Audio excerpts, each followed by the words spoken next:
അപ്പോൾ പയർ തോരൻ ഉണ്ടാക്കാനുള്ള റെസിപ്പി നോക്കാം. ഒരു മിക്സിൻ്റെ ജാറിലേക്ക് ഞാൻ 1/4 സ്പൂൺ ജീരകം ഇട്ട് കൊടുത്തിട്ടുണ്ട്, 4-5 ചെറിയുള്ളി ഇട്ട് കൊടുത്തിട്ടുണ്ട്, 2 വെളുത്തുള്ളി, 5-6 ചീരമുളക്, 2 വറ്റൽമുളക് ഇട്ട് ഒന്ന് ക്രഷ് ചെയ്ത് കൊടുത്തിട്ടുണ്ട്. അതിൽ തുള്ളി മഞ്ഞപ്പൊടിയും കുറച്ച് നാളികേരവും 2 കറിവേപ്പില അല്ലി ഇട്ട് ഒന്നും കൂടെ ഒന്ന് ചതച്ചെടുത്തിട്ടുണ്ട്. ഇത് ചതച്ച് കൊണ്ടു വന്നിട്ടുണ്ട്. അതാ പയർ ഞാൻ നുറുക്കി വെച്ചിട്ടുണ്ട്.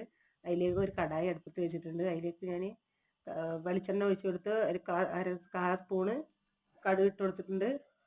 അതിലേക്ക് 2 വറ്റൽമുളകും കറിവേപ്പില ഇട്ട് കൊടുത്ത് ഈ അരപ്പൂട്ട് നന്നായി ഒന്ന് ഇളക്കി കൊടുക്കുക. ഉപ്പിട്ടിട്ട് അത് മൂത്ത് വരുമ്പോൾ നന്നായി ഒന്ന് മൂത്ത് വന്നതിന് ശേഷം നമുക്ക് പയർ കൊട്ടാം. പയർ കൊട്ടി ആവശ്യത്തിനുള്ള വെള്ളം ഒഴിച്ച് ഇളക്കി കൊടുത്ത് മൂടി വെക്കാം. വെന്തതിന് ശേഷം നമുക്കത് ചൂട്ടോടെ വിളമ്പാം. അടിപൊളി തോരനാണ്. ചോറിൻ്റെ കൂടെ, വെറുതെ ചോറിൻ്റെ കൂടെ ഇരുന്ന് കഴിക്കുക. അത്ര ടേസ്റ്റിയാണ്, അടിപൊളിയാണ്. ഓക്കെ, അപ്പോൾ ഇഷ്ടമായി ലൈക്ക് ചെയ്യുക.